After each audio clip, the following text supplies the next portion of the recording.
Jina la Baba na la Mwana na la Roho Mtakatifu.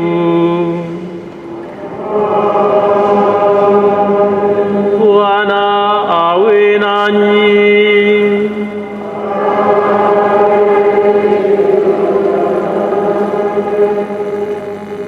Kwa furaha kubwa tunawasindikiza ndugu zetu Bienfait na Arlette wanaoungana leo katika fumbo kuu takatifu la ndoa. Wanaagana kuishi katika uaminifu siku zote za maisha yao, wakitegemea msaada wa Mungu. Pamoja nao tunamshukuru Bwana aliyetia mapendo moyoni mwao, na tunawaombea ili maagano watakayoyatolea leo wayashike kabisa kwa uaminifu mpaka mwisho wa maisha yao. Tukifurahi pamoja na Eklesia, tumwimbie basi Mungu sifa yake.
Ulipowaumba watu, umetaka mume na mke wawe moja. Uwaunganishe katika umoja wa mapendo watumishi wako hawa. Uwajalie kupendana zaidi na kuwa mifano ya mapendo hayo mbele ya watu. Kwa ajili ya Bwana wetu Yesu Kristu mwanao, anayeishi na kutawala nawe katika umoja wa Roho Mtakatifu, Mungu milele na milele.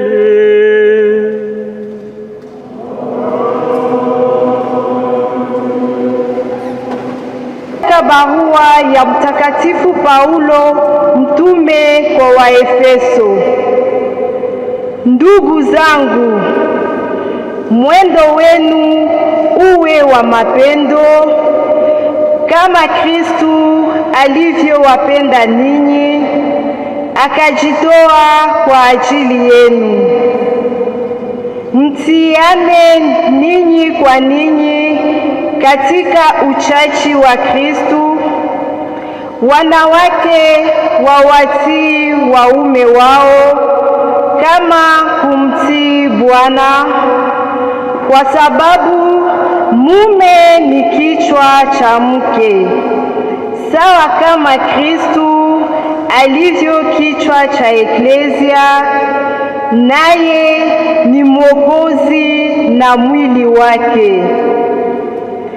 Lakini kama Eklesia inavyomtii Kristu, vivyo hivyo nao wake wawatii waume wao katika vyote. Enyi waume, wapendeni wake zenu kama Kristu alivyoipenda Eklezia, akajitolewa kwa ajili yake, kusudi aitakase na kuisafisha, akaiosha kwa maji katika neno la uzima, ili ajipatie Eklezia yenye utukufu, isiyo na taka wala machafuko wala kosa lolote, bali iwe takatifu na safi kamili. Vivyo hivyo nao waume wanapaswa kupenda wake wao kama miili yao wenyewe. Anayempenda mke wake ajipenda mwenyewe. Hakuna mtu hata mmoja anayechukia mwili wake, bali anaulisha, anautunza kama Kristu naye anavyoitendea Eklezia, kwani sisi ni viungo vya mwili wake. Ndiyo maana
mjaribu.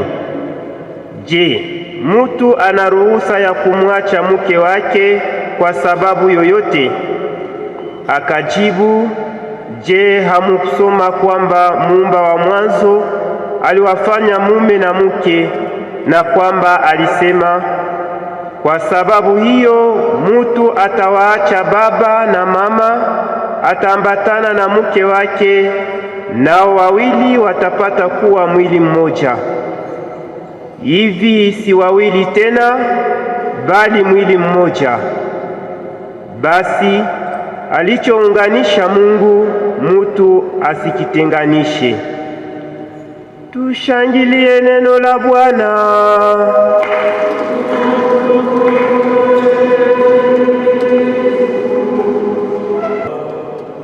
Ni jambo takatifu sana kwani ndoa ni sakramenta.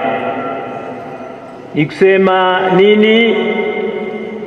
Tendo la ibada linalotuunganisha na Mungu na kutuletea msaada, neema yake. Inatuongezea uzima, utakatifu. Sakramenta inatuunganisha na Mungu ili tufanane naye zaidi. Tunazoea kusema kwamba ndoa ni sakramenta ya mapendo. Tumefumbuliwa sura ya ndani ya Mungu, nafsi ya Mungu, ni kusema Mungu ni mapendo. Sakramenta ya ndoa inatusharikisha mapendo ya Mungu, na mapendo yale yalionekana katika hadithi au historia ya wokovu. Tunaweza kusema kama historia hiyo ina sehemu mbili, hatua kubwa mbili. Kuna kwanza hatua ya mwanzo, pale Mungu alipofumbua mapendo yake akimuumba mtu. Twafundishwa ya kwamba Mungu amemuumba mtu kwa mfano wake. Ni kusema alimupa akili, utawala na uwezo ili aweze kuiongoza dunia. Na zaidi ya hiyo, Mungu amemjalia mtu neema ya kuishi katika muungano wa mapendo, sababu Mungu ni mapendo. Yeye ni ushirika bora, tulifumbuliwa hiyo, ushirika kamili wa Mungu Baba, Mwana na Roho Mtakatifu. Mungu alipenda mtu ili aingizwe katika ushirika ule. Hakuumba moja bila mwingine. Aliwaumba pamoja mume na mke. Mume na mkewe wenye kuungana katika mapendo ndiyo sura ya Mungu. Tumesikia mwanzo nia ya Mungu ilikuwa gani? Mtu atamwacha baba na mama na kuambatana na mke wake, na wote wawili watapata kuwa moja. Fumbo la ndoa ni fumbo la mapendo, ni fumbo la umoja. Wakati Mungu aliumba mtu, ilikuwa ili wote wawe moja, wasitengane kamwe, ili wamfanane yeye Mungu kweli aliye mapendo. Sisi wote tunajua kama njia hiyo ya mapendo ya muungano ni njia ngumu. Ndiyo maana wengi katika Israeli walishindwa kushika njia hiyo ya uaminifu. Walitia kanuni za kuvunja ndoa. Tumesikia jinsi leo wale Wafarizeo walimwendea Yesu kumuuliza, je, mtu anaruhusiwa kufukuza mke wake kwa sababu lolote? Kwao ilikuwa wazi kama mtu anayo ruhusa ya kufukuza mke wake. Lakini Yesu, watu dhaifu, kwa uwezo wao wenyewe hawawezi dumu imara katika mapendo mpaka kufa. Lakini hakuna kisichowezekana kwa Mungu. Kwa msaada wake leo Mungu anaponya udhaifu, umimi wa hawa wanaoungana leo. Kisha kuwaponya, anaweka ndani ya nyoyo zao mapendo yake yale bora, kila moja aweze kumpenda mwenzake mpaka kufa. Hiyo ni mafundisho Kristu alituletea. Lakini zaidi ya hiyo, Kristu alishika mafundisho yale katika mwenendo na matendo yake. Alipenda watu akaacha hali yake ya sifa ya kimungu, akajifanya mtu. Napo alipokuwa duniani akajifanya mdogo, akawahudumia zaidi wadogo na maskini. Aliitika kufa msalabani ili akomboe watu wote, na mbele ya kufa alijifanya mtumishi kamili, tuseme mtumwa, akiosha miguu ya mitume wake. Ndiyo alama kubwa ya mapendo. Kupenda kuunga ndoa ni kujifanya mtumishi. Tumesikia hiyo katika somo la kwanza. Paulo mtume anawaambia wanaume, wapendeni wake zenu kama Kristu alivyoipenda eklezia. Kuiga mapendo ya Kristu ni kujifanya mtumishi. Tunajua wimbo moja sisi tulikuwa tunaimba tukiwa bado watoto, walikuwa wanaimba katika eklezia, nadhani leo wameisahau. Bwana Yesu ametuamuru tuheshimie mapendo. Mnajua ile mapendo ya kweli, yani mapendo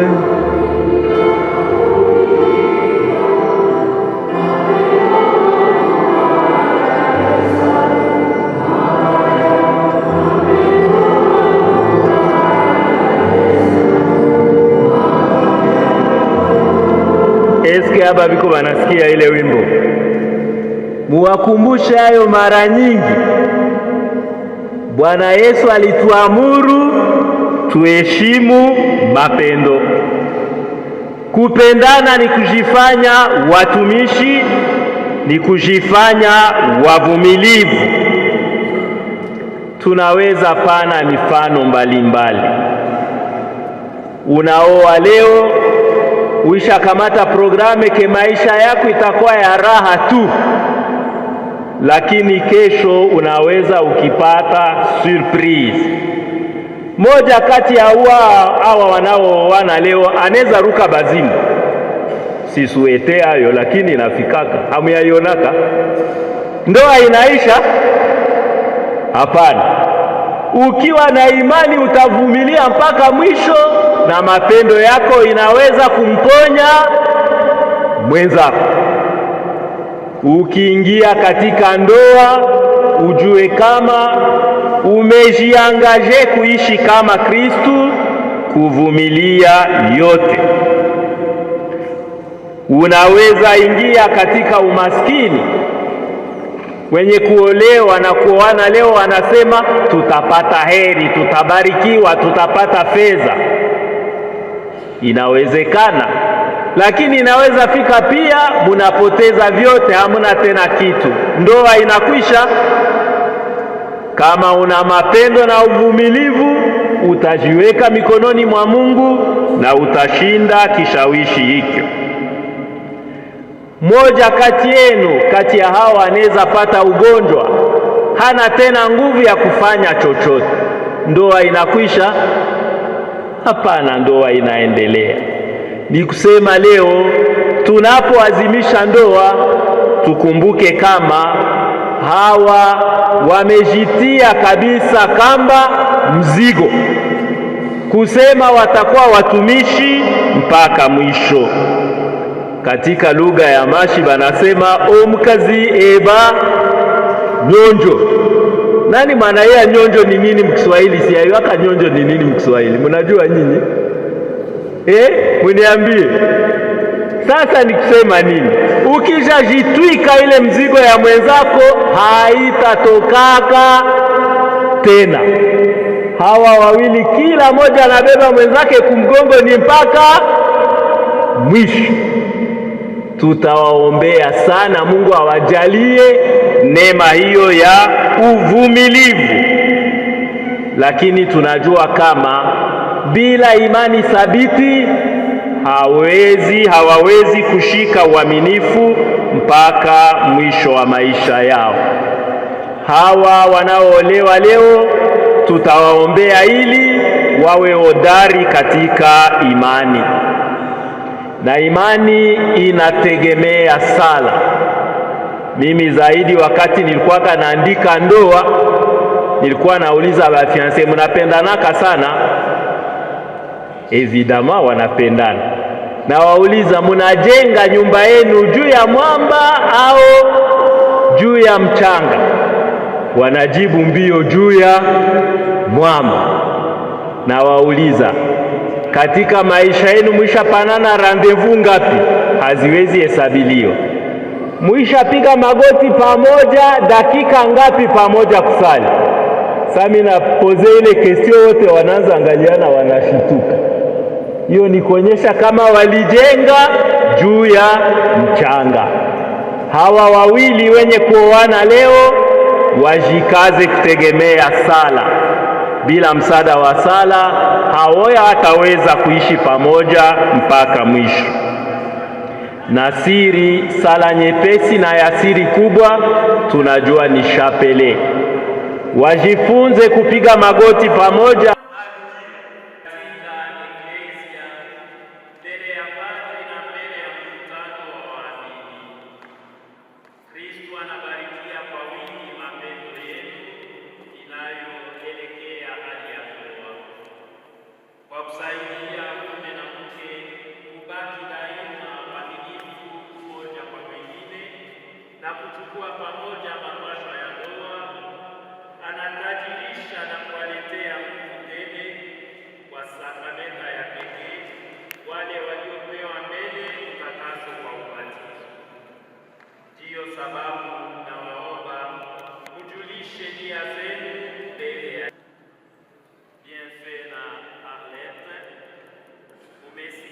neno la Mungu linaloonyesha ukubwa wa mapendo ya binadamu na wandoa. Je, nataka kuungana moja kwa mwingine katika kufunga ndoa bila kulazimishwa na mtu?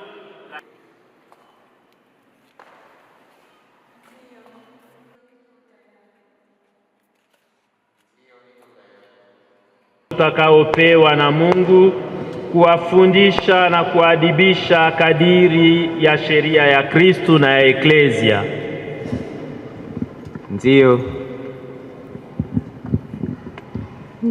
tuko tayari.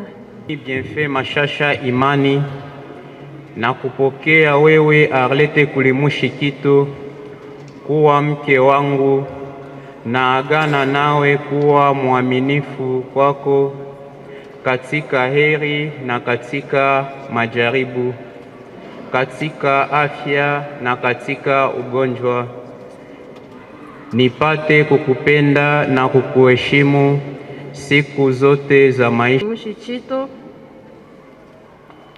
nakubali mimi Arlette Kulimushikito na kupokea wewe Bienfait Imani Mashasha kuwa mume wangu, na agana nawe kuwa mwaminifu kwako katika heri na katika majaribu, katika afya na katika ugonjwa, nipate kukupenda na kukuheshimu siku zote za maisha yangu.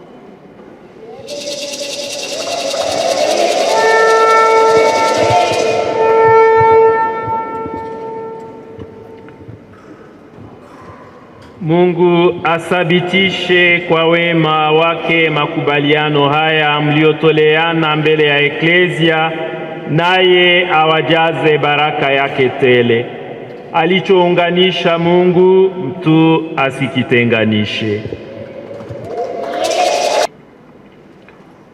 Bwana abarikie pete hizi mnazotaka kupeana kama alama ya mapendo ya uaminifu wenu, kwa jina la Baba na la Mwana na la Roho Mtakatifu. Arlette Kulimushikito, pokea pete hii iwe alama ya mapendo yangu na uaminifu wangu, kwa jina la Baba na la Mwana na la Roho Mtakatifu.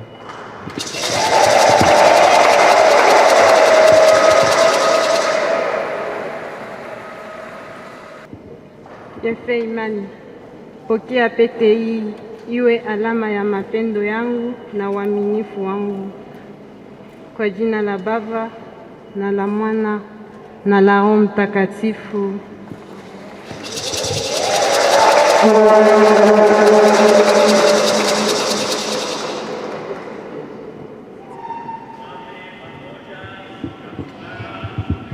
Yote yametimia mbele ya Mungu, pameungana.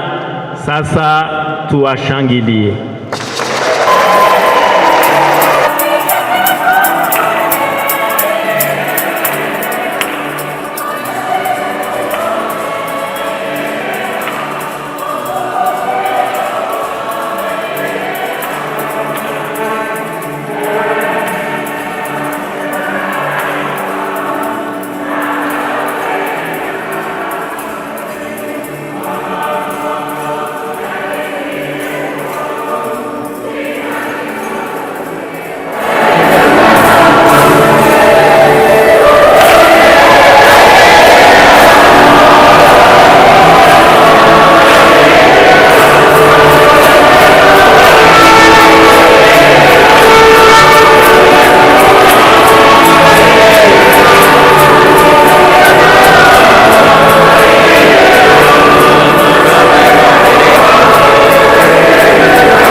wanaoshirikiana naye wasiwe tena wawili ila mwili mmoja.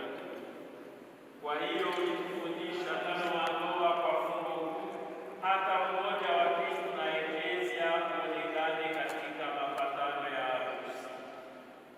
Ee Mungu unayewaunganisha tangu mwanzo mume na mke, unatakasa muungano wao kwa baraka zake kwa wema watumishi wako hawa wanaoungana katika ndoa. Wanakuomba uwalinde na Arlete, wajaliwe neema ya amani na ya mapendo, ili wakifuata siku zote mfano ya wanawake watakatifu waliosifiwa katika maandiko matakatifu, wakumbuke kwamba nao pia wamepata neema ya uzima, wawaheshimu na Eklesia yake. Na sasa, Ee Bwana, tunakuomba mwili wa Kristo wapate kuzaa watoto, wawe wazazi wenye fadhila nyingi, wote wafurahiwe kuona watoto wa watoto wao, na wakiisha kufikia uzee waliotamani, wapate kuingia katika uzima wa heri na ufalme wa mbinguni. Ee Bwana Yesu Kristo, kulingana na Eklesia yako, ukubali kujalia amani na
hawa wanaofunga ndoa leo. Kwanza ni neno la shukrani, kisha neno la kuweza pia kuhimiza hawa ndugu wetu waliofunga ndoa. Neno la shukrani kwanza kwa Mungu alituwezesha sisi wote kukutana humo ndani nyumba ya Mungu, sivyo? Tena shukrani kwa wale waliosimamia misa, wale waliotuimbia, walioimbia Mungu wa korali Makile, Heri Makile de Maria, wasimame tuwapigie mikono. Pia kwa na kuchezea Mungu. Asante kwao. Shukrani kwenu nyinyi marafiki, nyinyi mliofika kwa kuhudhuria seremoni, ijapokuwa mlikuwa na makazi mbalimbali, mliziacha kusudi muonyeshe ule upendo kwa ajili ya hawa vijana wetu ambao wanafunga ndoa leo. Ave Maria. Shukrani ya pekee kwa wazazi. Wazazi wasimame, wazazi wote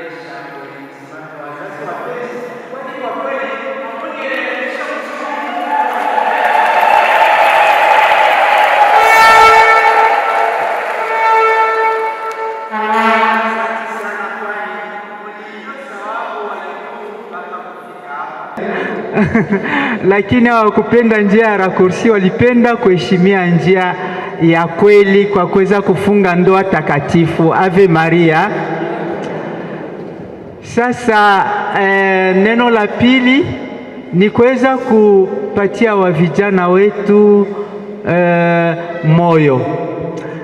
Sasa Arlette na Parfait, Aline na Gislin leo mulilapa mbele ya Mungu na mbele ya watu wote, mbele ya eklesia, kama munaanza jamaa leo, kama munakuwa umoja na kama mtajikaza sasa katika furaha kuishi maisha ya mapendo ndani ya jamaa. Felicitation na tunawatakia kuendelea vema. Ave Maria. Tuwapigie mikono.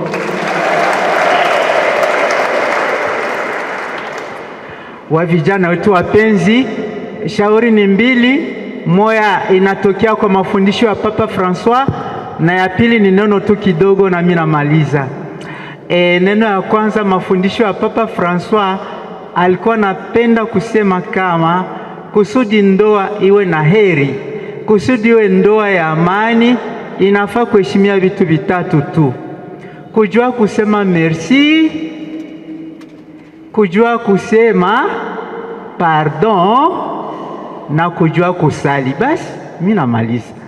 Kujua kusema merci juu ni vema ndani ya jamaa mume aujue kuambia bibi yake merci kwa hiki kitendo nafanya. Merci bibi yangu parce que ulienda hemea unafika salama. Merci mama watoto, merci kwa hiki kitendo. Na bibi ajue kuambia bwana merci bwanangu juu minaona mchoko ya mchana ya leo ilileta matunda. Kujua kusema merci ni ya lazima ndani ya jamaa. Tena kujua kusema pardon kama mimi nakukosea. Juu najua kama kila mtu ana makosa yake na ni vema tuwe tunahurumiana, juu kama kuna huruma hatuwezi ishi. Huruma ni ya lazima ndani ya jamaa. Kujua kuomba msamaha na kujua kusameana. Na neno ya tatu anasema kusali pamoja, juu sala inatuunganisha na Mungu na inatufundisha kupendana kama vile Yesu alivyotupenda. Sasa neno lingine mimi naongeza ni kusema kama wao wanasikilizana, paske mwenye anasikilizana na mwenzake hakuna kitu kinaweza bashinda ndani ya jamaa. Kabla mtasikilizana mutashinda magumu yote. Kabla mnasikilizana musiogope, mutenda mbele. Ave Maria. Amutaogopa kitu kabla mnajitia pamoja, juu venye wanasikilizana hakuna kitu kinachoweza kuwashinda. Haleluya. Aksanti kwa nyinyi wote. Aksanti, mnaona kama kwa kweli tumejikaza kufika kuonyesha kama kweli tunawapenda Gislin na Aline, tunawapenda Parfait na Arlette. Mimi nawashukuru kwa namna pekee watawa wenzangu. Mimi naona wenzangu mapadri, si mnaona tuko wangapi? Tuko wa mingi, no? Mimi nashukuru wenzangu mapadri, kwani hawakupenda kutuachilia si peke kwa hii sikukuu. Na pia wabikira pia wako mnao, mimi nawashukuru sana. Na walitoka mbangambo mbalimbali. Mnaona ule aliyesimamia liturgia ya misa ni Abe Fredi anayekaa pale Mugeri. Aksanti baba Fredi.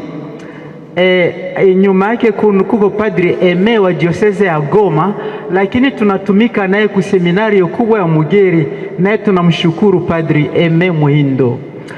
Anafuatiwa na padri wetu anayeishi hapa Paroisse Cathedrale, Abe Theophile Baizire. Si mnamjua? Ni padri wetu hapa Cathedrale. Anafuatiwa na Padri Rene Kamuntu anayesimamia seminario ya propedeutique pale Nyangezi. Alitokea Nyangezi kusudi aweze kuya kutusindikiza.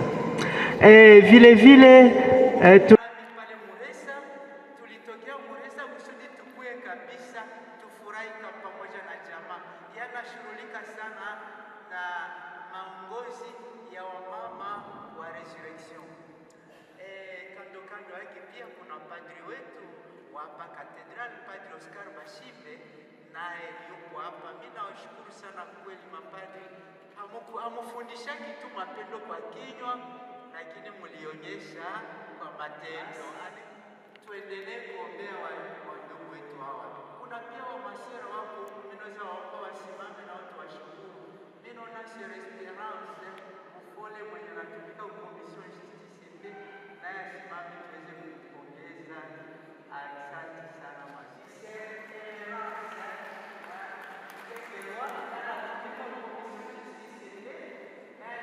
Na nakuta mko mwingine, kama mko mwingine maseri unaweza kumfelicite. Mimi nawaza inatosha. Alors, nyinyi wote mliofika, walinda amani wetu, nyinyi marafiki wa ndugu, nyinyi wote merci. Mtanihurumia, ningeliweza kufanya kosa, singeliweza kufelicite awe wanasindikiza hizi makuple pia. Tunaone kuple ya Gislin na Aline wasimame nao tuwapigie mikono. Fidele na mkewe asimame tuwapigie mikono.